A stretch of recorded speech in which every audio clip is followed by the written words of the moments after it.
Welcome बच्चों in this very important lecture of reproductive system. जो हमारा पिछला लेक्चर था उसमें मैंने आपको इम्प्लांटेशन के बारे में बताया कि किस तरह से जो ब्लास्टोसिस्ट है फर्टिलाइजेशन के बाद जब वो यूटेराइन कैविटी में आएगा तो किस तरह से वो एंडोमेट्रियम को पेनिट्रेट करता है और वहाँ पर इम्प्लांटेशन होता है। मैंने आपको टाइम बताया था कि फर्टिलाइजेशन के 7 दिनों के बाद वहाँ पर उसका इम्प्लांटेशन हो जाता है, यानी कि at day 21 of the menstrual cycle, क्योंकि 14th डे ओवुलेशन हुआ है और हमने 14th डे को ही फर्टिलाइजेशन एज्यूम किया था और उसके बाद डे 21 को इम्प्लांटेशन हमने एज्यूम किया है और नॉर्मली भी यही होता है। तो मैंने आपको इम्प्लांटेशन की डेफिनेशन भी बताई है उस क्लास में और किस तरह से यूटरस में इम्प्लांटेशन होता है उसका कुछ हमने जनरल डिस्कशन किया। और उसके साथ साथ लेक्चर के एंड में मैंने एक बड़े ही इम्पोर्टेंट हार्मोन के बारे में बताया और वो था ह्यूमन कोरियोनिक गोनेडोट्रोपिन। मैंने आपको बताया था उस लेक्चर में कि जैसे ही इम्प्लांटेशन होता है तो जो ट्रोफोब्लास्ट सेल्स है हमारे ब्लास्टोसिस्ट की सबसे बाहर वाली सेल्स, उन ट्रोफोब्लास्ट सेल से एक हार्मोन बनता है ह्यूमन कोरियोनिक गोनेडोट्रोपिन और इमीडिएटली ये हार्मोन ओवरी में पहुंचकर वहाँ पे जो हमारा कॉर्पस ल्यूटियम है जो कि अदरवाइज डीजनरेट होने वाला था अगर वो नॉर्मल मेंस्ट्रुअल साइकिल होता है तो, लेकिन ये ह्यूमन कोरियोनिक गोनेडोट्रोपिन हार्मोन जो है ये कॉर्पस ल्यूटियम को डीजनरेट होने से रोकता है, उसे रेस्क्यू करता है और न सिर्फ उसे रेस्क्यू करता है बल्कि कॉर्पस ल्यूटियम को और ज़्यादा एक्टिवेट करता है जिससे प्रोजेस्टेरॉन और ईस्ट्रोजन हार्मोन बनते हैं जो एंडोमेट्रियम को मेंटेन करते हैं, उसको डीजनरेट होने से रोकते हैं ताकि प्रेगनेंसी जो है वो कंटिन्यू रह सके। ठीक बच्चों, अब आज हम बात करते हैं उसी कंटिन्यूएशन में और आज हम जो डिस्कशन करेंगे उसमें हम बात करेंगे प्लेसेंटा के बारे में और कुछ हम एक्स्ट्रा एम्ब्रियोनिक मेम्ब्रेन्स और अब बाकी के एचसीजी के अलावा जितने भी हार्मोन्स हैं उन हार्मोन्स के बारे में भी बात करेंगे हम आज। तो लेट्स बिगिन कि मेरे पास आप यहाँ आपके सामने एक डायग्राम है और ये जो हमारा डायग्राम है ये हमारा डायग्राम 1 ले लेते हैं हम इसको। और बच्चों देखिए ये डायग्राम आपको दिख रहा है, इसमें ये बाहर की तरफ यहाँ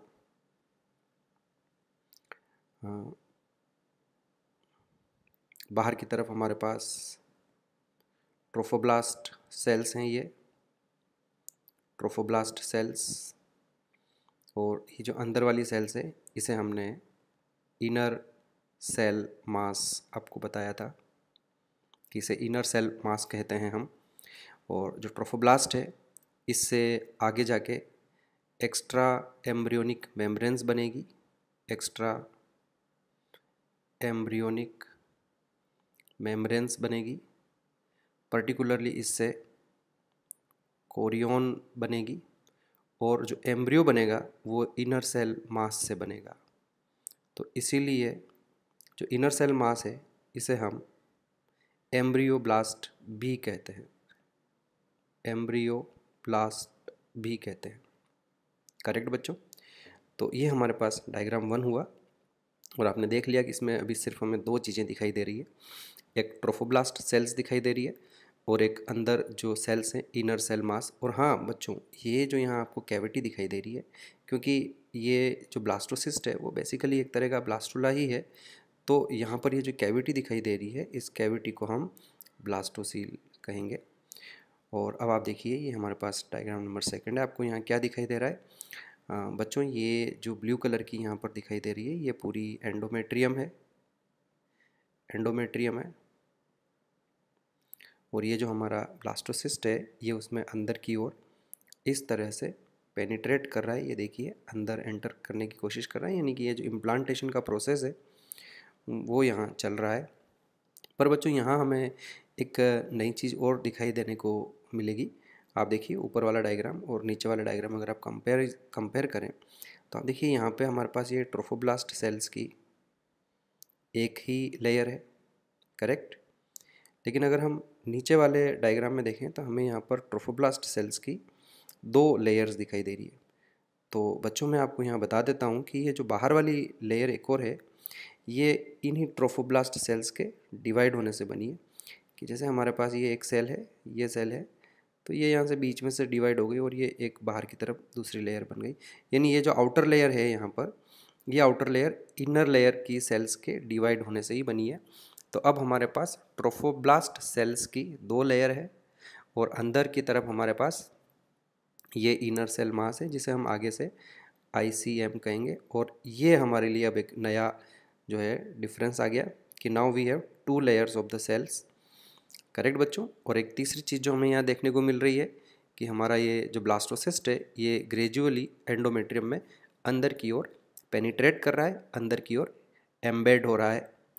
अब आते हैं हम हमारे पास डायग्राम नंबर, ये इसको तो ले लेते हैं सेकंड और इसको हम नंबर दे देते हैं थर्ड। और come to the third diagram. बच्चों इस थर्ड डायग्राम को ध्यान से देखें। ये तो रही हमारी यूट्रस की एंडोमेट्रियम। करेक्ट। एम्ब्रियो और अंदर की ओर पेनिट्रेट कर रहा है, देखो ये अंदर की ओर पेनिट्रेट कर रहा है। क्या चेंज हमें यहाँ दिखाई देने को मिला?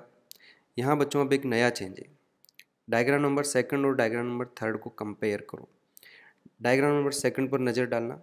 ये देखो बाहर की तरफ सेल्स की एक लेयर है, ट्रोफोब्लास्ट सेल्स की एक लेयर है। करेक्ट बच्चों। और एक ये अंदर वाली लेयर है यहाँ। अब आ जाओ आप डायग्राम नंबर 3 में। डायग्राम नंबर 3 में ये हुआ कि ये जो अंदर वाली लेयर है ट्रोफोब्लास्ट सेल्स की, ये तो इंटैक्ट है, इसका कुछ नहीं बिगड़ा।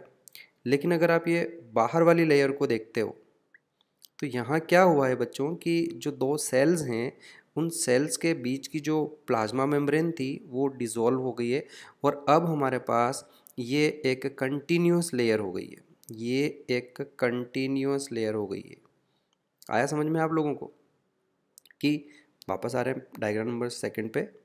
देखिए यहाँ डायग्राम नंबर सेकंड में ये देखो बहुत सारी सेल्स है, ये सारी सेल्स बनी हुई है यहाँ पर। लेकिन ये जो सारी सेल्स है, इन सेल्स के बीच का ये जो प्लाज्मा मेम्ब्रेन है, अगर ये डिज़ोल्व हो जाए ऐसे कि ये अगर इस तरह से डिज़ोल्व हो जाए बच्चों, तो क्या बनेगा? तो अब आपके पास एक कंटिन्यूस लेयर बन जाएगी इस तरह से और उसमें कई सारे न्यूक्लियस होंगे। आया समझ में आप लोगों को? वैसे मैं ये इसको वापस हटा देता हूँ, हम डायग्राम नहीं बिगाड़े। ये देखिए, तो यही चीज़ हमारे पास यहाँ हुई है कि यहाँ पे जो इस तरह से वर्टिकल पार्टीशंस थे वो वर्टिकल पार्टीशन सारे हट गए और अब इस तरह से हमारे पास एक साइटोप्लाज्म की कंटिन्यूस लेयर हो गई है। और इसमें देखो ये कई सारे न्यूक्लियस आपको दिखाई दे रहे हैं। तो ये मल्टी न्यूक्लिएटेड स्टेट है, इसमें कई सारे न्यूक्लियस है। न्यूक्लियस तो उतने ही होंगे जितनी इनिशियली सेल्स थी। और ये जो अब लेयर है हमारी बाहर वाली, इस लेयर को हम नाम देंगे बच्चों सिनसाइशियोट्रोफोब्लास्ट।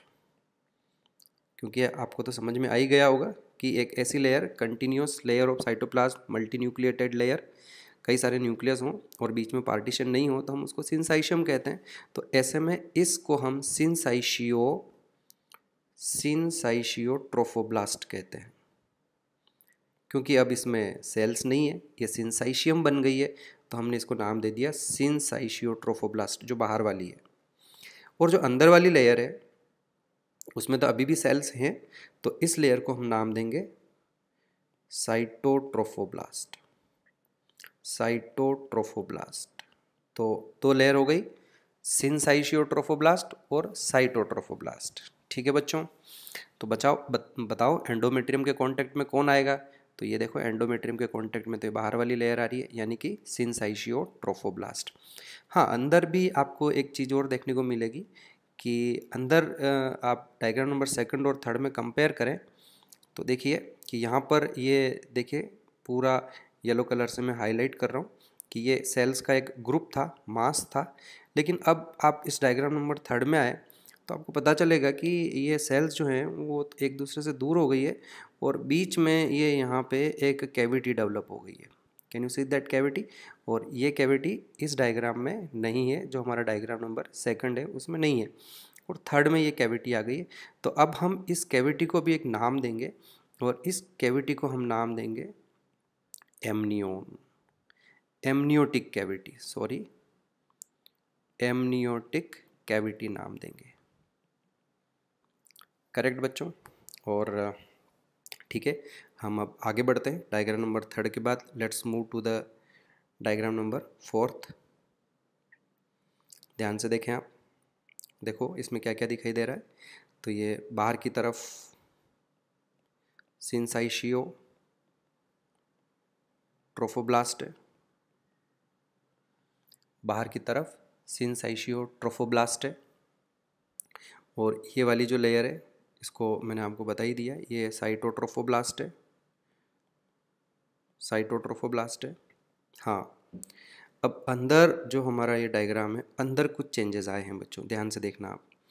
कि एक तो हमारे पास पहले ये इस तरह की ग्रीन कलर की सेल्स की एक लेयर थी, पर ये तो अभी भी है हमारे पास। और इसमें मैंने आपको बताया कि ये जो कैविटी है, इस कैविटी को हमने नाम दिया था एमनियोटिक कैविटी। करेक्ट, अभी भी देंगे हम इसको, यही नाम देंगे, एमनियोटिक कैविटी। ये जो आपको ब्लू कलर की सेल्स दिखाई दे रही है, यहाँ पर ये जो सेल्स दिखाई दे रही है, ये बच्चों पहले नहीं थी। मैं पहले वाला डायग्राम आपको वापस इधर ला के दिखाता हूँ। ये देखो आप, क्यों ना एक काम करें, हम इस डायग्राम को थोड़ा सा उठा के उधर ही ले जाते हैं। ये देखिए, और यहाँ ला के रख देता हूँ मैं एक बार, फिर इसको हटा देंगे हम। कन्फ्यूजन हो रहा है, कोई बात नहीं, इधर रख देते हैं साइड में भी एक बार। और देखिए आप इसको कि यहाँ पर हमारे पास सिर्फ ये ग्रीन कलर की सेल्स थी, लेकिन अब आप इस डायग्राम में देखें तो यहाँ पर आपको ये ग्रीन कलर वाली सेल्स तो खैर दिखाई दे रही है, लेकिन इसके अलावा हमें दो तरह की सेल्स और दिखाई दे रही है बच्चों। इसमें आपको ध्यान रखना है कि ये जो सेल्स हैं हमारी, ये बच्चों मीजोडर्म की सेल्स है, ये हमारी मीजोडर्म बनेगी। करेक्ट, मीजोडर्म, ध्यान से सुनना, मीजोडर्मल सेल्स है। आप पूछोगे कहाँ से आ गई है, पहले तो नहीं थी। तो जवाब दे देता हूँ मैं आपको कि ये जो ग्रीन कलर की सेल्स थी, इन्हीं के डिवाइड होने से ये बनती है, इन्हीं से बनी है वो। करेक्ट, एक एक और सेल्स की लेयर आपको यहाँ दिखाई दे रही है, ये नीचे की तरफ, ये भी पहले नहीं थी। तो मैं आपको बता दूं बच्चों कि ये एंडोडर्मल सेल्स है, ये जो सेल्स होगी ये एंडोडर्मल सेल्स है, एंडोडर्मल सेल्स है। तो इस तरह से हमारे पास अभी तीनों जर्म लेयर्स बन गई। ये हमारे पास ऊपर की तरफ मेसोडर्म है। करेक्ट, और यहाँ पर भी आप ध्यान से सुनना, बहुत एकदम कंसंट्रेट करके सुनना।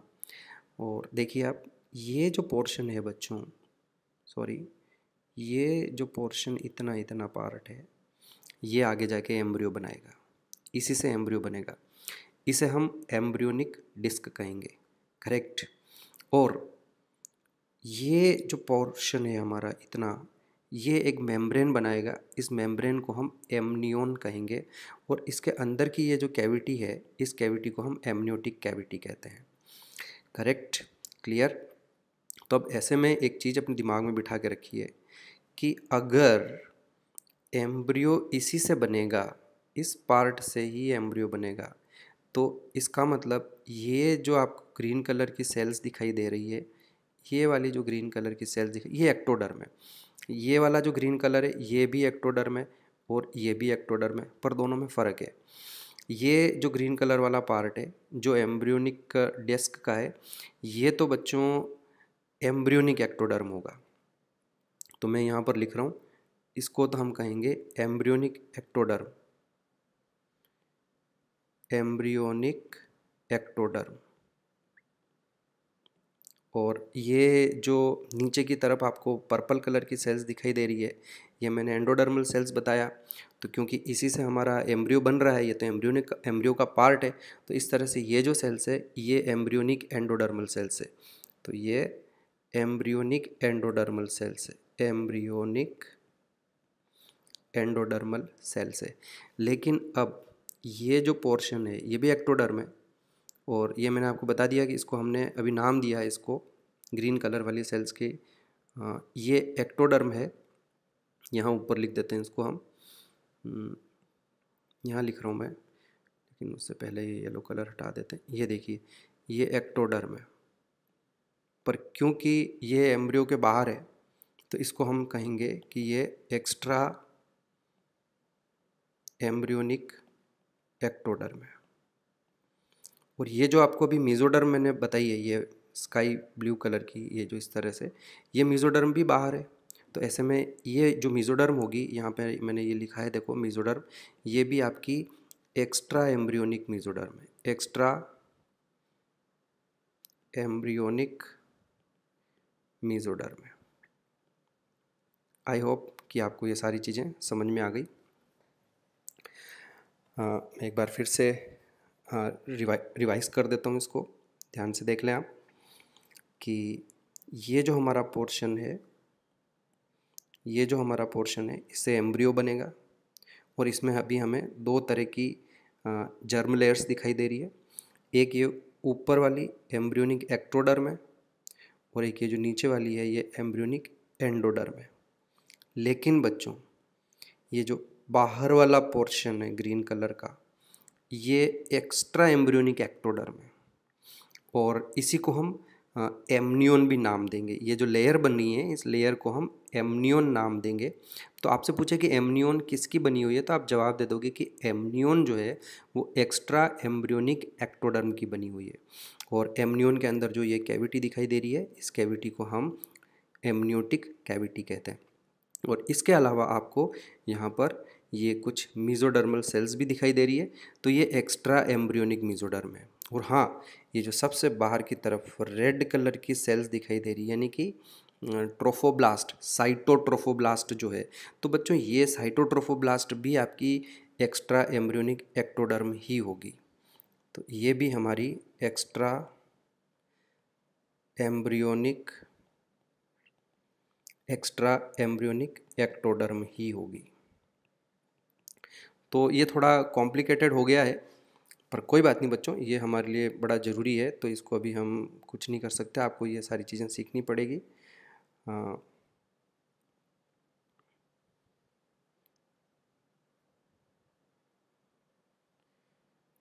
ओके।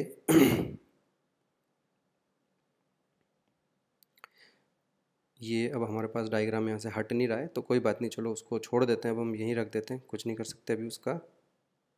ओके, नहीं हट रहा है, छोड़ो बच्चों। अब आप वापस इस डायग्राम पे आ जाइए। ये यहाँ जो मैंने बनाया, इसमें मैं लेबलिंग कर रहा हूँ, ध्यान से सुनना आप। सबसे बाहर की तरफ हमारे पास ये सिंसाइशियो ट्रोफोब्लास्ट है, सिंसाइशियो ट्रोफोब्लास्ट है। और मैंने देखो थोड़े कलर्स चेंज कर लिए हैं, आपको ध्यान रखना है। अब ये जो ब्लैक कलर का पार्ट है, ये ब्लैक कलर वाला हमारा साइटोट्रोफोब्लास्ट है, साइटोट्रोफोब्लास्ट है। उसके अलावा ये जो है, ये हमारी एम्ब्रियोनिक एंडोडर्म है, और ये जो है हमारी, ये एम्ब्रियोनिक एक्टोडर्म है। करेक्ट बच्चों। एक चीज़ अभी जो मिसिंग है वो है एम्ब्रियोनिक मीजोडर्म। अच्छा, ये इसको और इसके बाहर वाली ये जो हमारा ग्रीन पोर्शन, ये जो पोर्शन है पूरा, ये हमारा एक्स्ट्रा एम्ब्रियोनिक एक्टोडर्म हो गया, एक्स्ट्रा एम्ब्रियोनिक एक्टोडर्म है। और इसी एक्स्ट्रा एम्ब्रियोनिक एक्टोडर्म को हमने नाम दिया है, ये एमनियोन है। और हाँ, अब ये जो हमारे पास यहाँ जो मीजोडर्म है, ये सारी है ना, ये इस मीजोडर्म को हम नाम देंगे एक्स्ट्रा एम्ब्रियोनिक मीजोडर्म। तो ये हमारी हो जाएगी एक्स्ट्रा एम्ब्रियोनिक मीजोडर्म। बच्चों, इन दोनों डायग्राम में, यानी कि डायग्राम नंबर 4 है, ये देखिए आप यहाँ पे डायग्राम नंबर, ये जो 4th वाला हमारे पास डायग्राम है उसमें, और ये अभी जो यहाँ पे मैंने बनाया है डायग्राम नंबर, ये मैं 5th लिख रहा हूँ यहाँ, ये देखिए इन दोनों में कोई फ़र्क नहीं है, बस इतना है कि उसमें मैंने एक एक सेल बनाई थी, यहाँ पे अब मैं लाइंस बना दिए, क्योंकि आगे अब हम एक एक सेल्स को नहीं बना पाएंगे, तो हमें ये लाइन बना कर ही चलना पड़ेगा, और उसी तरीके से हम आगे काम करेंगे। आई होप कि ये आपका पार्ट जो है क्लियर हो गया है, और आप इसको एक बार पॉज कर लें यहाँ पर जब वीडियो देखें, और एक एक चीज़ को क्लियर कर लें। वैसे मैं आपको एक बार थोड़ा सा और बता देता हूँ कि कुछ पॉइंट्स हम यहाँ लिख लेते हैं, वो आपको हेल्प करेंगे। एक पेज ऐड कर लेते हैं हम, और हम इस पॉइंट्स को लिख लेते हैं। देखिए आप कि अब तक हमारे पास जो है क्या क्या चीज़ें आ चुकी है। अब तक हमारे पास एक एम्ब्रियोनिक डिस्क है और उस एम्ब्रियोनिक डिस्क में एम्ब्रियोनिक एम्ब्रियोनिक एक्टोडर्म है जो ग्रीन कलर वाली, और उसी में एक एम्ब्रियोनिक एंडोडर्म भी है। और अभी तक हमारे पास एम्ब्रियोनिक मीजोडर्म नहीं है। इसके अलावा हमारे पास एक एमनियोन है, एक हमारे पास एमनियोन है,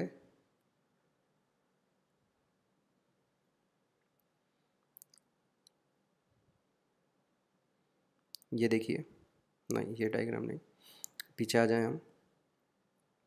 ये देखिए, ये हमारी, ध्यान रखना है आपको, ये हमारी एमनियोन है।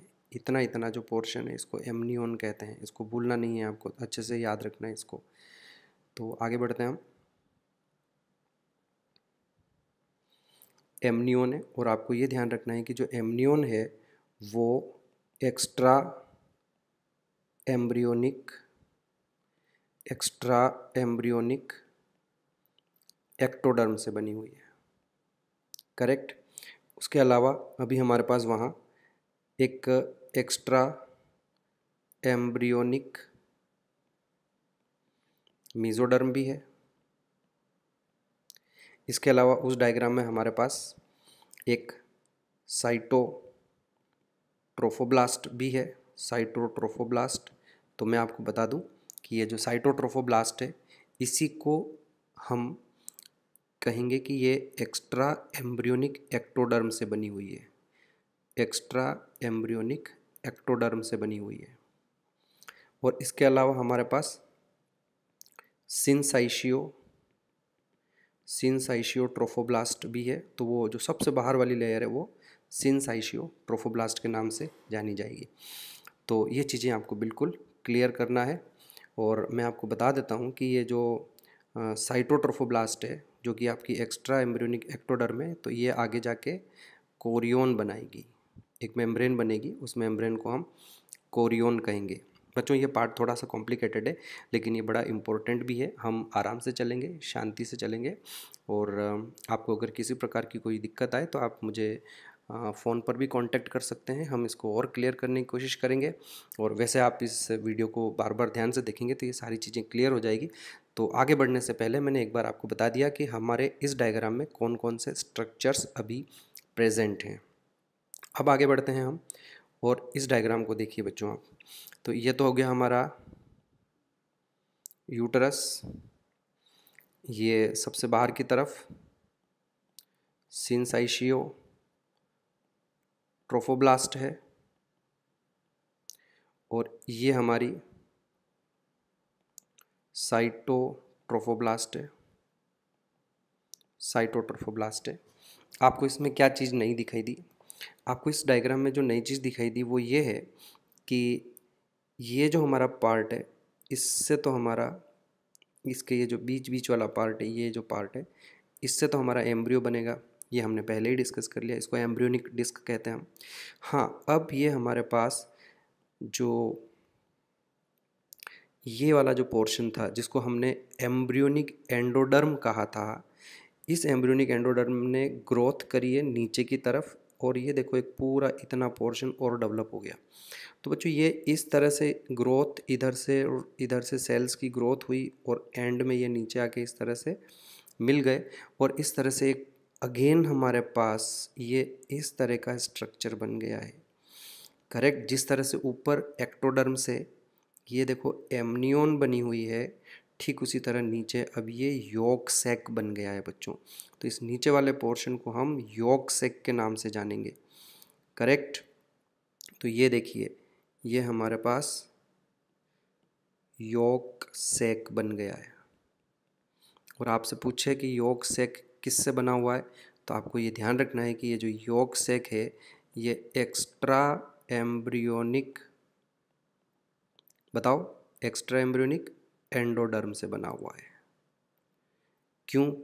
देखो क्यों ऐसा बोला मैंने, देखो बच्चों, इसको मैंने पहले ही बता दिया था कि ये एक्टोडर्म है, एम्ब्रियोनिक एक्टोडर्म है, और इसको मैंने बता दिया था कि ये एम्ब्रियोनिक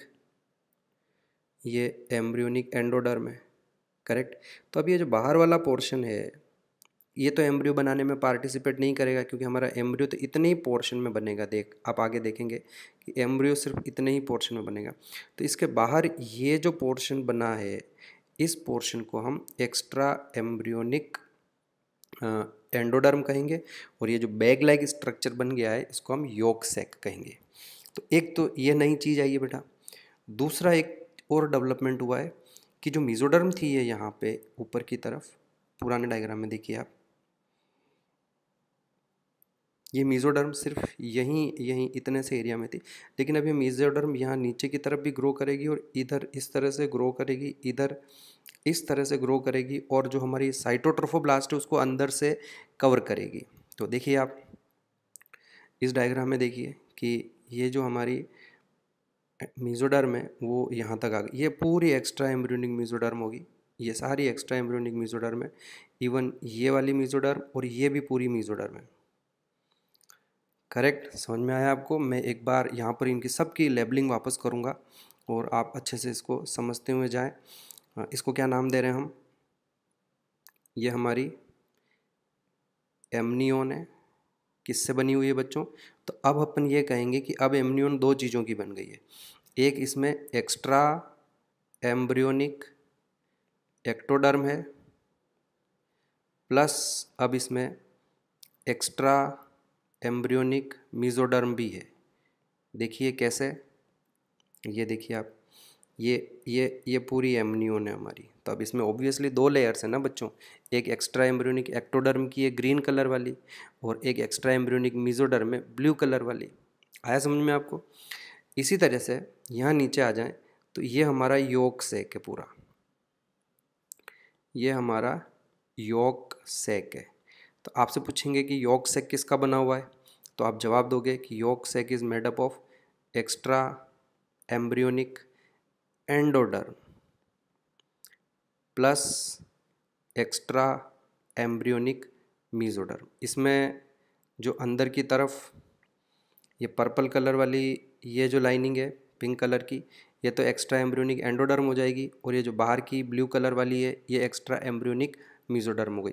और अब इस पूरी लेयर को हम नाम देंगे यॉर्क सैक। अच्छा, एक और चीज़ बच्चों, अब आ जाओ इस पार्ट पर। ये देखिए, सॉरी, ये देखिए, ये हमारी बन गई कोरियोन। जो सबसे बाहर वाली लेयर है इसको हम कोरियोन कहेंगे। तो अब कोरियोन किसकी बनी हुई है बच्चों?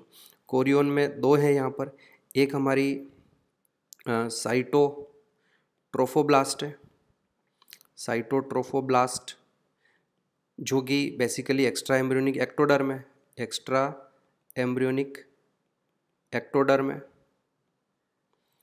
प्लस एक्स्ट्रा एम्ब्रियोनिक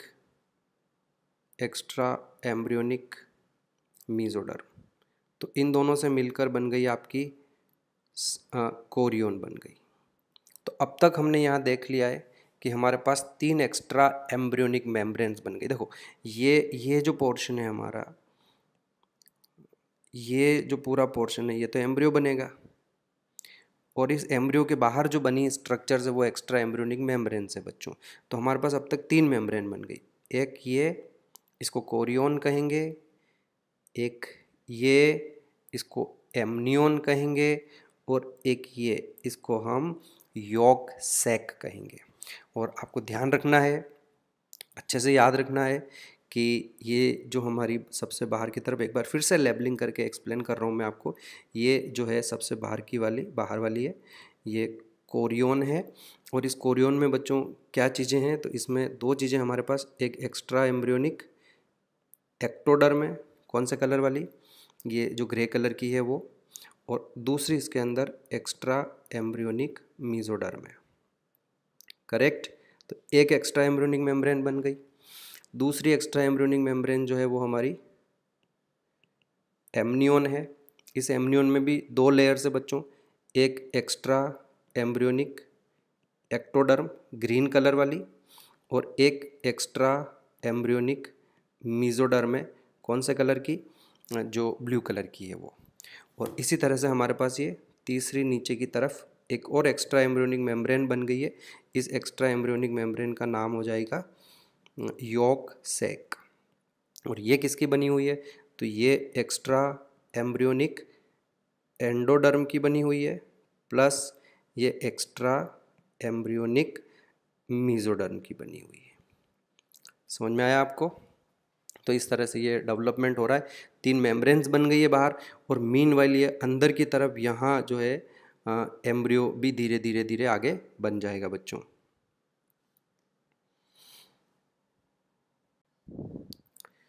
अब आगे बढ़ने से पहले बच्चों मैं आपको 2 टर्म्स के बारे में बताऊंगा यहाँ, और एक टर्म है उसमें से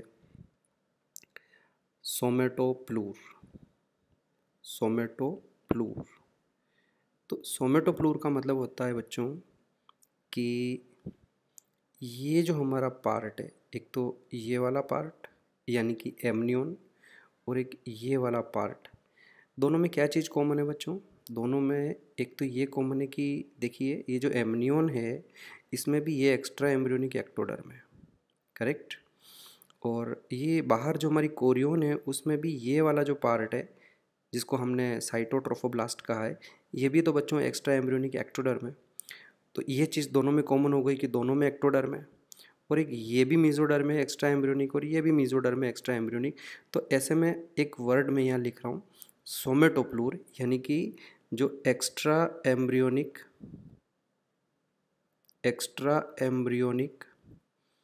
एक्टोडर्म और एक्स्ट्रा एम्ब्रियोनिक मीजोडर्म जो होती है, एक्स्ट्रा एम्ब्रियोनिक मीजोडर्म जो होती है, इसे हम सोमेटोप्लूर कहते हैं। इसे हम सोमेटोप्लूर कहते हैं। और हमें ये ध्यान रखना है कि हमारी जो एमनियोन और कोरियोन है वो दोनों सोमेटोप्लूर की बनी हुई है। तो मैं यहाँ ये पॉइंट ऐड कर देता हूँ कि both amnion and chorion are made up of somatopleure. क्यों? आप चेक कर सकते हो, ये रही कोरियोन, किसकी बनी हुई है? एक्स्ट्रा एम्ब्रियोनिक एक्टोडर्म और एक्स्ट्रा एम्ब्रियोनिक मीजोडर्म। दूसरा एमनियोन, चेक करिए आप इसको, एक्स्ट्रा एम्ब्रियोनिक एक्टोडर्म में और एक्स्ट्रा एम्ब्रियोनिक मीजोडर्म में। इसलिए ये जो हमारे दोनों स्ट्रक्चर्स हैं ये सोमेटोप्लूर के बने हुए हैं। और एक वर्ड अब मैं यहाँ और लिख के बता रहा हूँ आपको, यहाँ थोड़ी सी जगह कर देते हैं हम, और वो है स्प्लैंक्नोप्लूर। स्प्लैंक्नोप्लूर, स्प्लैंक्नोप्लूर का मतलब है बच्चों एक्स्ट्रा एम्ब्रियोनिक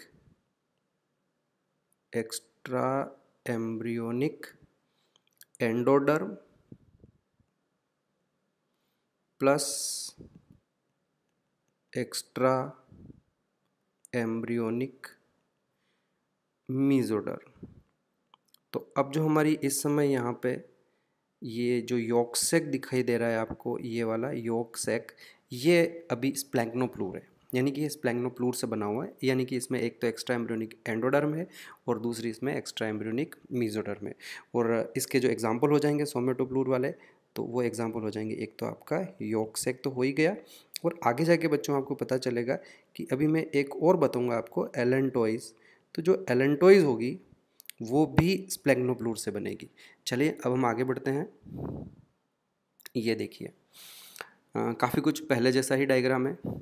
एक तो आप यहाँ ध्यान दीजिए, ये देखिए कि हमारा एम्ब्रियो काफ़ी अंदर तक पेनिट्रेट कर चुका है, ये यूट्रस में काफ़ी गहराई तक आ गया है, एक चीज़। दूसरा, अब आप देखिए इस डायग्राम को हम वापस चेक करें, वैसा ही है ये। इसमें ये बाहर की तरफ सिनसाइशियो ट्रोफोब्लास्ट है, करेक्ट। और ये हमारी पूरी की पूरी कोरियोन बन गई है, और ये हमारी पूरी की पूरी एमनियोन बन गई है, करेक्ट। ये हमारी पूरी की पूरी यॉक सैक बन गया है।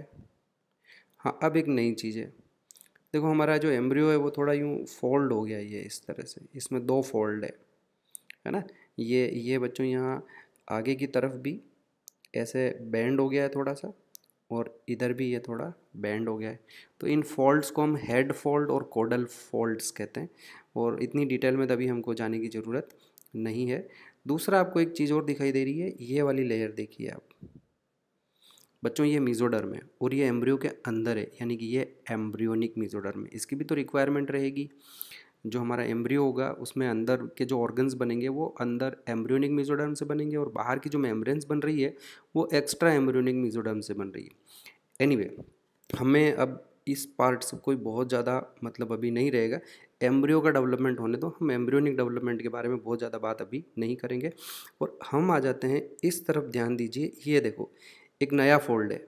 ये नया फोल्ड पहले वाले डायग्राम में नहीं था। देखिए आप, पहले सिर्फ हमारे पास ये इस तरह से ही था यहाँ पे, और अब हमारे पास ये एक नया फोल्ड, ये तो हमारा यॉर्क सेक हो ही गया है, और इस यॉर्क सेक के अलावा एक नया फोल्ड इस तरफ से और डेवलप हुआ है। और बच्चों इस नए फोल्ड को हम, ये जो मेम्ब्रेन बन रही है हमारे पास, इस मेम्ब्रेन को हम एलेंटोइस कहेंगे। और आपसे अगर मैं पूछूं कि एलेंटोइस किसकी बनी हुई है, तो आप देख के बता सकते हो कि एलेंटोइस जो है, जो पिंक कलर है, वो तो हमारा एक्स्ट्रा एम्ब्रियोनिक एंडोडर्म है, और बाकी ये जो बाहर ब्लू कलर है ये हमारा एक्स्ट्रा एम्ब्रियोनिक मीजोडर्म है। तो इस तरह से बच्चों हमारे पास अब चारों एक्स्ट्रा एम्ब्रियोनिक मेम्ब्रेन्स बन गई है, कोरियोन, एमनियोन, यॉर्क सेक और एलेंटोइस। तो बच्चों फाइलम जो कॉर्डेटा है हमारा, उसमें जो लास्ट के रेप्टिलिया, उसके बाद बर्ड्स जो एवीज हैं वो, और जो मैमल्स हैं उनमें ये चारों एक्स्ट्रा एम्ब्रियोनिक मेम्ब्रेन्स प्रेजेंट है, और ह्यूमन में भी इसी तरह से ये चारों एक्स्ट्रा एम्ब्रियोनिक मेम्ब्रेन्स प्रेजेंट है। ये जो आपका एम्ब्रियो है, आगे जाके अभी हम उतनी डिटेल में जाएंगे नहीं, लेकिन मैं आपको बताऊं कि हमारा जो एम्ब्रियो है वो तो बच्चों इस तरह से जब डेवलप होगा, और पूरा का पूरा वो इस तरह से एमनियोन में बंद, ये पूरी की पूरी एमनियोन बन जाएगी। अभी आप इसमें और इसमें क्या फ़र्क दिख रहा है, अभी आपको ये एमनियोन यहाँ दिखाई दे रही है बच्चों, और आगे जाके पता चलेगा कि एम्ब्रियो तो हमारा अंदर ऐसे पुश हो जाएगा, जैसा कि ये डायग्राम मैंने यहाँ बनाया, ये बन जाएगा आपका एम्ब्रियो पूरा यहाँ बनेगा, और ये पूरी की पूरी बाहर की तरफ हमारी एमनियोन बनेगी। करेक्ट। तो इस तरह से हमारा जो एम्ब्रियो है ये इस एमनियोटिक फ्लूइड में, यहाँ एक फ्लूइड भरा रहता है, इस फ्लूइड को हम एमनियोटिक फ्लूइड कहते हैं। और जो हमारा एम्ब्रियो होगा वो पूरे 9 महीने तक पूरी प्रेगनेंसी में इसी एमनियोटिक फ्लूइड के अंदर फ्लोट करेगा, और ये एक तरह से उसको वाटरी एनवायरनमेंट प्रोवाइड करता है एमनियोन, और उस एम्ब्रियो को डेसिकेशन से, सूखने से बचाता है, और न सिर्फ डेसिकेशन से बचाता है बल्कि वो उसको मैकेनिकल प्रोटेक्शन भी देता है कि अगर किसी भी तरह के मैकेनिकल जर्क्स अगर लगते हैं तो इस लिक्विड एनवायरनमेंट की वजह से उसको एम्ब्रियो तक वो जर्क्स डायरेक्टली नहीं पहुंचते हैं। तो ये एमनियोन के फंक्शंस भी हो गए। और इनफैक्ट ये जब थोड़ा बड़ा हो जाएगा और थोड़ा माउथ और सब डेवलप हो जाएगा, तो मैं आपको बता दूं कि बड़ा इंटरेस्टिंग, ये उस एमनियोटिक फ्लूइड को लेटर प्रेगनेंसी के जो लास्ट के 7वां 8वां महीना जब होता है तो उस एमनियोटिक फ्लूइड को पीना भी शुरू कर देता है।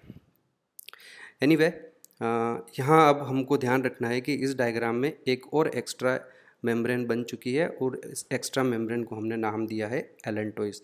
और अब हमारे पास 4 एक्स्ट्रा एम्ब्रियोनिक मेम्ब्रेन हो गई। सबसे बाहर वाली कोरियोन हो गई, और उसके बाद एम्ब्रियो के इमीडिएटली बाहर ये एमनियोन हो ही गई हमारे पास, और इसके अलावा ये नीचे की तरफ एक यॉर्क सेक हो गई और एक एलेंटोइस हो गई। आगे बढ़ते हैं बच्चों हम, और ये देखिए इस डायग्राम में आपको क्या दिखाई दे रहा है, हमने इसको थोड़ा और मॉडिफाई किया है।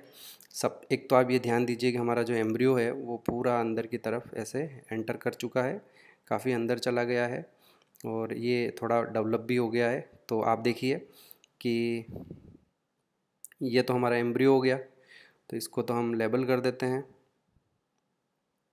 एम्ब्रियो। करेक्ट। ये क्या है बच्चों, ये हमारी एमनियोन है, अंदर क्या है ये सब, ये पूरा अंदर एमनियोटिक फ्लूइड है, एमनियोटिक फ्लूइड है यहाँ पर। और बच्चों ये क्या है हमारे पास इस तरफ, तो ये जैसा कि मैंने आपको बता ही दिया था, ये सबसे बाहर वाली कोरियोन है, और ये हमारा योक सैक है, और ये हमारा एलेंटोइज है। करेक्ट, चारों मेम्ब्रेन है। और एक चीज़ अब आपको यहाँ और दिखाई दे रही है कि ध्यान दें, इधर अच्छे से ध्यान देना, ये हमारी पूरी एंडोमेट्रियम है यूट्रस की।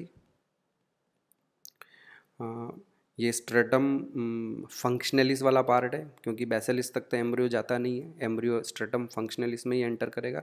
और हमारी जो स्ट्रेटम फंक्शनलिस है वो काफ़ी मोटी हो चुकी है। और ये जो पार्ट है बच्चों, मैं येलो कलर से हाईलाइट करके बता रहा हूँ, ध्यान देना आप, ये जो पोर्शन है ये हमारी यूटेराइन एपिथीलियम है। तो आप अगर ध्यान से देखो तो जैसे जैसे एम्ब्रियो अंदर की तरफ पुश हुआ तो ये एपिथीलियम भी अंदर की ओर दबती गई है। और आप इस डायग्राम में देख सकते हो कि जो हमारी एम्ब्रियोनिक यूटेराइन एपिथीलियम है वो यहाँ पर देखिए टूटने भी लगी है। देखो ये यहाँ पर ये देखो ये ब्रेक्स आ रहे हैं ये। तो ये हमारी क्या चीज़ हुई है यहाँ पर, तो these are the breaks in the uterine epithelium. Uterus की जो एपिथीलियम है उसमें थोड़े से डैमेज होने लगे हैं। और क्यों हुए तो वो मैं बता देता हूँ कि देखो मैं यहाँ ये कुछ ऐसे, ये आपको पता है ये सबसे बाहर वाली लेयर कौन सी है, ये हमारी सिनसाइशियो ट्रोफोब्लास्ट है बच्चों, सिनसाइशियो ट्रोफोब्लास्ट है। तो इस सिनसाइशियो ट्रोफोब्लास्ट से ही कुछ एंजाइम्स रिलीज होंगे, और वो जो एंजाइम्स होंगे वो उस यूटरस की जो एपिथीलियम होगी उस एपिथीलियम को डाइजेस्ट करेंगे, उसमें कुछ ब्रेक्स आ जाएंगे। तो इस तरह से ये आपने ध्यान से देना है, ये ध्यान से देखना है, यहाँ पर एक नया चेंज आया है कि यूट्रस की जो एपिथीलियम है उसमें धीरे धीरे ब्रेक्स आ गए हैं। और ये कौन किसने इनिशिएट किए हैं ये ब्रेक्स, तो ये सिनसाइशियो ट्रोफोब्लास्ट है। क्योंकि यूट्रस के डायरेक्ट कांटेक्ट में कौन होगा, तो बच्चों की यूट्रस के डायरेक्ट कांटेक्ट में तो हमारा एम्ब्रियो की जो सबसे बाहर वाली लेयर है सिनसाइशियो ट्रोफोब्लास्ट है, वही यूट्रस के डायरेक्ट कांटेक्ट में है। आगे बढ़ते हैं हम, और इस डायग्राम को देखिए, ये हमारा अभी फाइनल डायग्राम होगा और आपको ध्यान से समझना है इसको। कि देखिए ये तो हमारा एम्ब्रियो हो गया, करेक्ट, ये हमारा यॉर्क सैक हो गया। और आपने देखा है कि ये जो यॉर्क सैक है ये थोड़ा अब रिड्यूस भी हो गया है, तो हो भी जाएगा, ये उतना वेल डेवलप नहीं रहता है। और ये जो पोर्शन है ना बच्चों, ये हमारा पूरा, मैं येलो कलर से हाईलाइट कर रहा हूँ, ये जो पोर्शन है ये यॉर्क सैक है हमारा, ये हमारा यॉर्क सैक है। और यहाँ पे हुआ ये है बच्चों की, ये जो मीजोडर्म दिखाई दे रही है, ये वाली मीजोडर्म, हम पिछले वाले डायग्राम पे एक बार वापस जाते हैं। देखिए बच्चों, ये जो आपको मीजोडर्म दिखाई दे रही है और एक ये वाली मीजोडर्म दिखाई दे रही है। अगले डायग्राम में क्या हुआ है, अगले डायग्राम में ये हुआ है बच्चों, मैं आपको यहाँ करके बताता हूँ इसको, ध्यान से समझना आप, कि ये जो हमारा यॉर्क सैक है ये यहाँ आगे तक चला जाएगा, यहाँ तक, ठीक। और न सिर्फ यॉर्क सैक जाएगा, यॉर्क सैक के साथ में जो हमारी मीजोडर्म है वो भी यहाँ तक चली जाएगी इस तरह से, ये देखिए। और ये मीजोडर्म और ये जो मीजोडर्म है किसकी, कोरियोन के सबसे अंदर वाली जो मीजोडर्म है वो इस तरह से ग्रो करने लगेगी। तो ये मीजोडर्म आपस में एक दूसरे के साथ फ्यूज़ हो जाएगी, ये देखिए आप, यॉर्क सैक साइड में रह जाएगा हमारा। तो यॉर्क सैक तो इधर रह जाएगा, ये रहा यॉर्क सैक बच्चों, है ना। और ये हमारे पास बड़ा ही एक इम्पोर्टेंट कैरेक्टर है कि ये देखिए आप, वापस इसमें नीचे आए, यॉर्क सैक जो है हमारी, इसको अब हम यहाँ ले लेते हैं, ये हमारी यॉर्क सैक थी, इसको कलर, वेट, ये देखिए ये हमारा यॉर्क सैक था, ये ठेठ यहाँ तक आ गया है, एकदम कोरियोन के पास तक पहुँच जाता है। और इसकी यॉर्क सैक की मीजोडर्म और इसकी मीजोडर्म दोनों आपस में एक दूसरे के साथ फ्यूज़ हो जाएगी। Is that clear. और जब ये फ्यूज़ हो जाएगी तो उसके बाद एक नई चीज़ होगी कि हमारे एम्ब्रियो में से कुछ ब्लड वेसल्स निकलेंगे। मैं ब्लू कलर बना रहा हूँ, तो ये जो ब्लू कलर का एक ब्लड वेसल है वो ऐसे होते हुए यहाँ तक आएगा और ये डीऑक्सीजनेटेड ब्लड लेके आ रहा है। 2 ब्लड वेसल्स आएंगे और इनको हम अम्बिलिकल आर्टरीज़ कहेंगे। बच्चों ये आर्टरीज़ है क्योंकि ये हार्ट से ब्लड को दूर लेकर गई है ना। तो लेकिन ये क्या है कि बॉडी से डीऑक्सीजनेटेड ब्लड लेके आ रही है। तो ये हमारे पास एक और एक्सेप्शन हो गया। नॉर्मली हम जब बायोलॉजी पढ़ते हैं तो हम आर्टरी और वेन्स में जब डिफरेंस की बात करते हैं तो हम बोलते हैं कि आर्टरीज जो होती है वो यूजुअली ऑक्सीजनेटेड ब्लड कैरी करती है और इसका एक्सेप्शन जो है वो हम पल्मोनरी आर्टरी लेते हैं हमेशा। लेकिन मैं आपको बता देता हूँ कि एम्ब्रियोनिक लाइफ में जो अम्बिलिकल आर्टरीज़ है वो भी उसका एक्सेप्शन है, वो भी डीऑक्सीजनेटेड ब्लड को कैरी करती है। और इस तरह से हमारे पास ये 2 अम्बिलिकल आर्टरी है जो एम्ब्रियो में से आती है और यहाँ पहुँच जाएगी ये। करेक्ट बच्चों।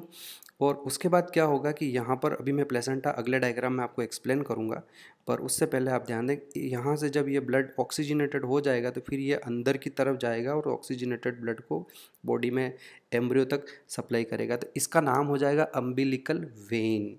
और ये वेन होते हुए भी ऑक्सीजनेटेड ब्लड को प्लेसेंटा से एम्ब्रियो की तरफ लेकर जा रही है। और 2 हमारे तो इसमें यह भी है कि जो अम्बिलिकल आर्टरीज़ है उनकी संख्या 2 होती है और अम्बिलिकल वेन जो है उसका संख्या 1 ही है, उसका काउंट 1 ही है।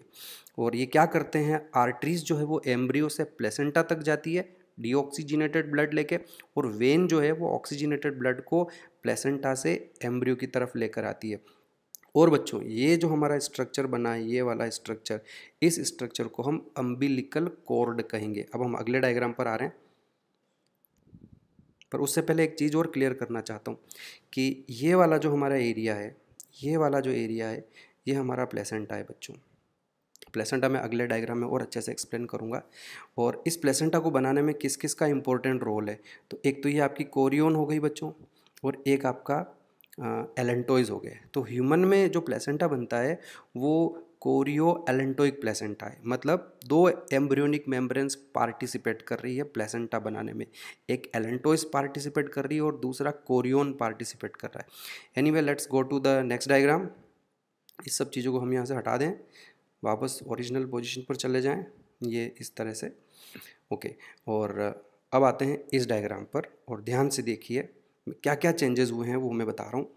कि ये हमारी कोरियोन जो है, इस येलो कलर जो हाईलाइट हो रहा है उसको देखो, इस कोरियोन ने कुछ इस तरह के विलाई बनाए हैं। ये देखिए कोरियोन ने फिंगर लाइक प्रोजेक्शंस बनाए हैं जो अंदर एंडोमेट्रियम में चले गए हैं। वापस आ जाओ, देखो आप, ये पूरी एंडोमेट्रियम है हमारी, ये सारी एंडोमेट्रियम है।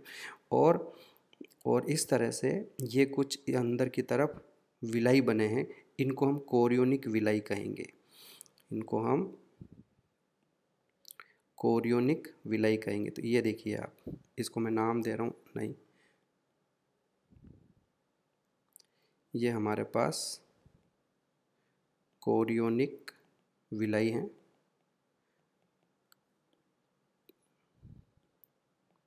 समझ में आया आपको? और ध्यान देंगे ये कोरियोन ही तो चल रही है सबसे बाहर की तरफ, ये कोरियोन है और इसी कोरियोन में इस तरह के ये फिंगर लाइक प्रोजेक्शंस बने हैं, तो इनको कोरियोनिक विलाई कहते हैं।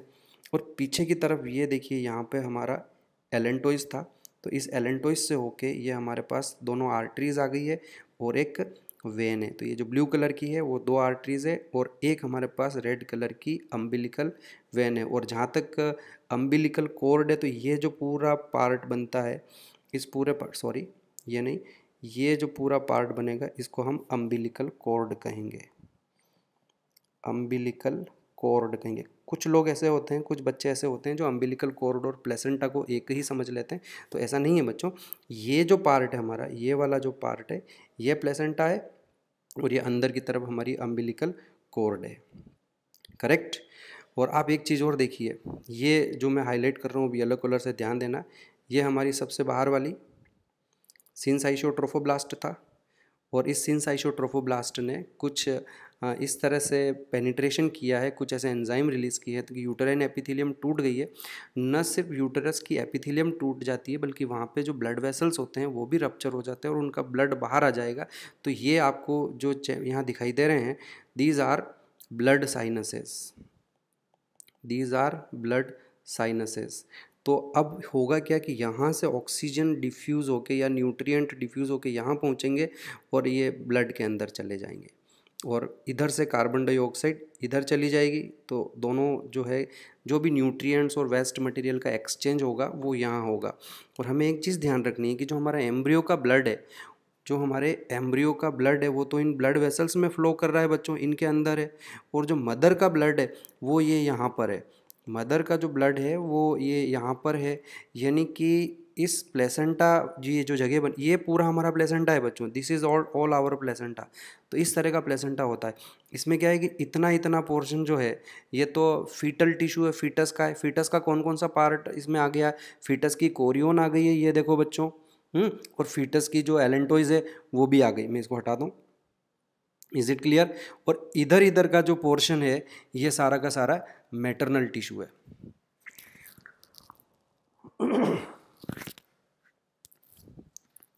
समझ में आया आपको? तो ये हमारे पास, हमको ये भी तो ध्यान रखना है कि प्लेसेंटा किसका बना होता है, क्या वो पूरा फीटल टिश्यू है या पूरा मैटरनल टिश्यू है? तो कि नहीं, उसमें पार्टली फीटल टिश्यू है, फीटस का बना होता है। फीटस का कौन कौन सा टिश्यू पार्टिसिपेट कर रहा है? एक उसकी कोरियोन और एक उसकी एलेंटोइज। और मदर के केस में यहाँ पर ये देखना है कि जो यूट्रस के एंडोमेट्रियम है वो पार्टिसिपेट करती है। और एक इंटरेस्टिंग पॉइंट यहाँ ये ध्यान रखना है कि उस एंडोमेट्रियम में जो मदर के ब्लड वेसल्स होते हैं वो सारे रप्चर हो जाते हैं और वहाँ बड़े बड़े पैसेज बन जाते हैं, बड़े बड़े साइनसेस बन जाते हैं जिनमें ब्लड भरा रहता है। और हमारे ये जो कोरियोनिक विलाई है, ये कोरियोनिक विलाई उसमें इस तरह से काफ़ी नज़दीक तक चले जाते हैं और फिर यहाँ से गैसियस एक्सचेंज और न्यूट्रिएंट्स और वेस्ट मटेरियल का एक्सचेंज हो जाएगा। और एक ख़ास बात ये कि बीच में देखो बच्चों पार्टीशन रहेगा और दोनों का ब्लड मिक्स नहीं होता है। जो मदर का ब्लड होगा वो उन साइनसेस में भरा रहेगा, और जो फीटल ब्लड होगा वो ब्लड कैपिलरीज में, आर्टरीज और वेन्स में ही भरा रहेगा। यूँ नहीं है कि जहाँ प्लेसेंटा है वहाँ दोनों का ब्लड एक दूसरे के साथ मिक्स हो जाए, तो दोनों का ब्लड की मिक्सिंग नहीं होती है। और ये इस तरह से हमारा प्लेसेंटा बन गया। और आपसे पूछा जाए कि प्लेसेंटा बनाने में किस किस का रोल है, तो मैं आपको बता देता हूँ कि जो ह्यूमन में प्लेसेंटा बना है, ये इस प्लेसेंटा को बनाने में एक तो कोरियोन का रोल है और दूसरा एलेंटोइस का रोल है। तो इस तरह के प्लेसेंटा को हम कोरियो एलेंटोइक प्लेसेंटा कहते हैं। Chorio allantoic placenta. अब मेरे पास कुछ डायग्राम्स और हैं जहां मैं आपको दिखाने की कोशिश करता हूं। चलो इसको हम थोड़ा और सीखते हैं आगे। सबसे पहले हम इस डायग्राम को ले लें। ये देखो कि कैसे ये हमारा जो है यूट्रस में एम्ब्रियो अंदर तक जाने की कोशिश कर रहा है। ये यहाँ आ जाता है। अपन इस डायग्राम को ध्यान से देखें बच्चों आप। ये पूरी एंडोमेट्रियम है, ये एंडोमेट्रियम है, ठीक है बच्चों। और ये उसकी यूट्रस की एपिथीलियम है, यूटेराइन एपिथीलियम है, यूटेराइन एपिथीलियम है। और ये पूरा हमारा एम्ब्रियो हो गया, हमारा जो ब्लास्टोसिस्ट है वो हो गया। इसमें ये बच्चों उसकी बाहर वाली सेल्स है, कौन सी? सबसे बाहर की तरफ ट्रोफोब्लास्ट सेल्स है ये। अभी इसमें सिनसाइशियोट्रोफोब्लास्ट और साइटोट्रोफोब्लास्ट में डिवीजन नहीं हुआ है। और ये हमारा इनर सेल मास है। और आप इस जगह पर देखिए कि दोनों की जो सेल्स है वो एक दूसरे के कांटेक्ट में आ चुकी है। इधर ये यूट्रस की एपिथीलियम है, नीचे मैंने लेबलिंग किया है, ये देखो यूटेराइन एपिथीलियम है। और ये जो पार्ट है हमारा, ये हमारा ट्रोफोब्लास्ट है, साइटोट्रोफोब्लास्ट है। अभी सिनसाइशियोट्रोफोब्लास्ट बना नहीं है। और इधर देखो बच्चों, ये यहाँ पर यूट्रस की एक ग्लैंड दिखाई दे रही है। यहाँ से जो न्यूट्रिशन मिलता है वही इस एम्ब्रियो तक पहुँचेगा इम्प्लांटेशन से पहले। अब अभी इम्प्लांटेशन के बाद में तो यहाँ प्लेसेंटा बन जाएगा, तो वो सारी कहानी ख़त्म हो जाएगी। इधर आए हम नेक्स्ट डायग्राम में। आप देखिए कि ये बाहर की तरफ ये सिनसाइशियोट्रोफोब्लास्ट है बच्चों। तो ये पहले नहीं था, अभी ये सिनसाइशियोट्रोफोब्लास्ट आ गया है। और हाँ, अभी तक हमारे पास ये यही था खाली।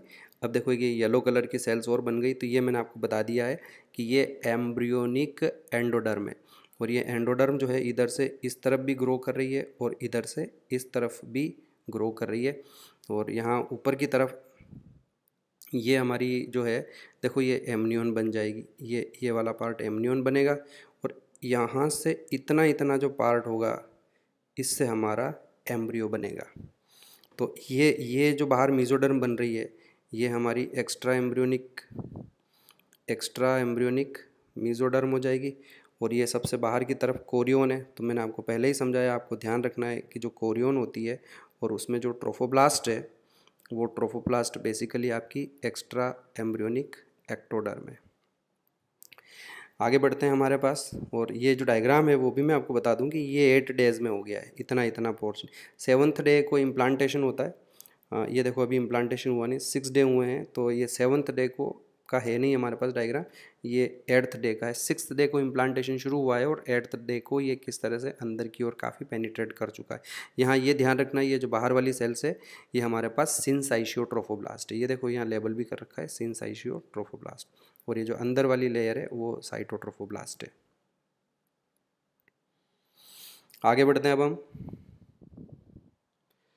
और देखिए हमारा जो एम्ब्रियो है ये 9 डेज़ का है, और एम्ब्रियो पूरा का पूरा अंदर चला गया है, ये पूरा अंदर आ गया है ब्लास्टोसिस्ट, और ये यहाँ पर ऑलमोस्ट क्लोज होने वाला है। ये जो पोर्शन है हमारा ये क्लोज हो जाएगा। और मीनवाइल ये जितना भी एरिया है ये सारा सिनसाइशियोट्रोफोब्लास्ट है, ये फैल गया है। ये यूट्रस की जो एंडोमेट्रियम है उसमें सभी तरफ जो है ग्रो कर रहा है। और इधर देखो ऊपर की तरफ, यहाँ देखो ये मदर के ब्लड वेसल्स हैं बच्चों, और अभी मदर के ब्लड वेसल्स इंटैक्ट हैं, अभी वो रप्चर नहीं हुए हैं। और अभी हमारा सिर्फ ये जो सिनसाइशियोट्रोफोब्लास्ट है। अच्छा इधर आप ये देखिए बच्चों कि ये पूरी की पूरी जो एंडोडर्म है यहाँ तक पहुँच गई है। इसमें एक चीज़ जो अभी तक नहीं बनी है, इसमें अभी यॉर्क सैक नहीं बना है बच्चों। हाँ सॉरी, ये यॉर्क सैक बन गया है, ये पूरा का पूरा यॉर्क सैक है। हाँ अभी जो मेसोडर्म है वो अब आएगा, नेक्स्ट स्टेज पर आएगा। ये पूरा का पूरा हमारा यॉर्क सैक बन गया है। और आगे बढ़ते हैं हम।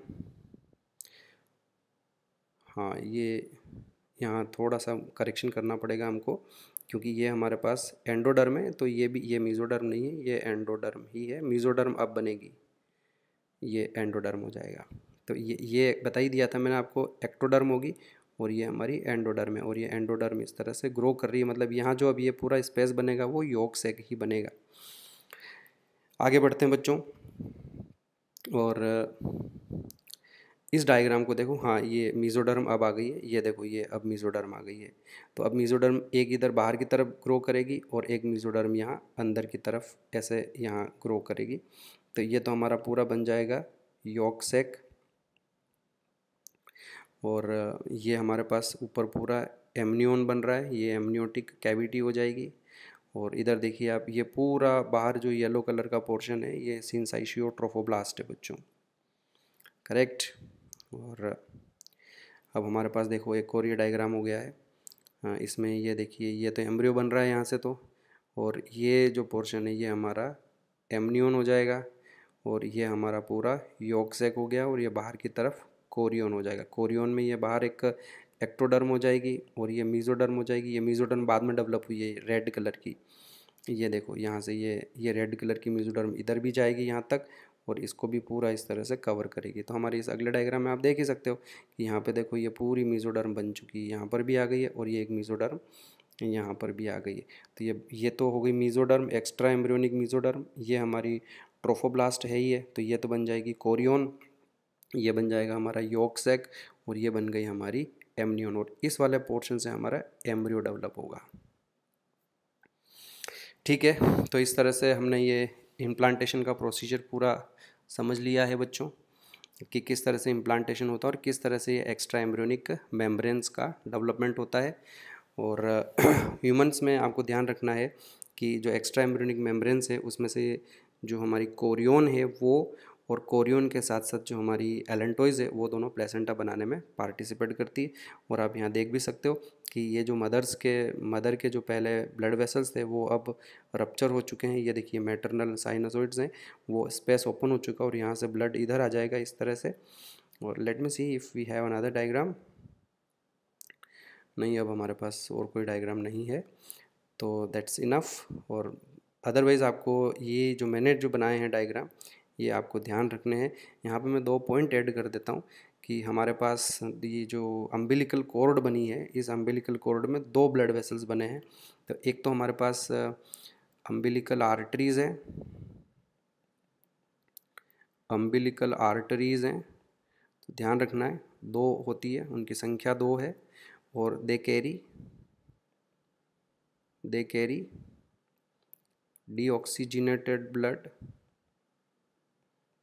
deoxygenated blood from embryo to placenta, ठीक है। और एक हमारे पास अम्बिलिकल वेन होती है 1 इन नंबर, ठीक, और carries oxygenated blood from placenta to embryo. अब एम्ब्रियो वर्ड यूज़ नहीं करेंगे हम, इसको फीटस वर्ड हम यहाँ पर यूज़ कर सकते हैं बच्चों। तो इस तरह से अभी हम हॉर्मोन्स के बारे में अब आज डिस्कस नहीं कर सकते हैं, 1 घंटे का लेक्चर इनफ होता है। आप लोगों को भी बीच में इसको पॉज करते हुए नोट्स बनाते हुए आगे चलना होता है, तो हम अब इससे आगे नहीं बढ़ेंगे। जो हॉर्मोन्स वाला पार्ट है इसका, वो अभी हम नेक्स्ट क्लास में डिस्कस करेंगे। आपको इसको अच्छी तरह से देखिए और पढ़ें, इसको 2 बार 3 बार 4 बार इसको रिवाइज़ करें। आप ध्यान से एक एक स्टेप देखते जाएं किस तरह से डेवलप हो रही है। हाँ, आप एक क्वेश्चन पूछ सकते हो कि इस यॉर्क सेक का फ्यूचर में क्या होगा। तो ये जो यॉर्क सेक है ये तो धीरे धीरे रिड्यूस हो जाएगा। ह्यूमन में इस यॉर्क सेक का कोई खास सिग्निफिकेंट रोल नहीं रहता है। कई सारे क्वेश्चंस इन पार्ट से यहाँ से पूछे जाते हैं, तो आपको इन सभी पार्ट पर ध्यान देना है। और आई होप कि आपको किस तरह से एक्स्ट्रा एम्ब्रियोनिक मेम्ब्रेन्स का डेवलपमेंट होता है वो प्रोसेस पूरा समझ में आया है। तो वी स्टार्टेड विथ एक्चुअली मुझे आपको प्लेसेंटा पढ़ाना था, एक्स्ट्रा एम्ब्रियोनिक मेम्ब्रेन्स। आज हॉर्मोन्स वाला जो पार्ट है वो हम नहीं कर पाए, कोई बात नहीं, हम उसको नेक्स्ट क्लास में करेंगे। थैंक यू बच्चों, अभी हम इसे यहीं ख़त्म करते हैं।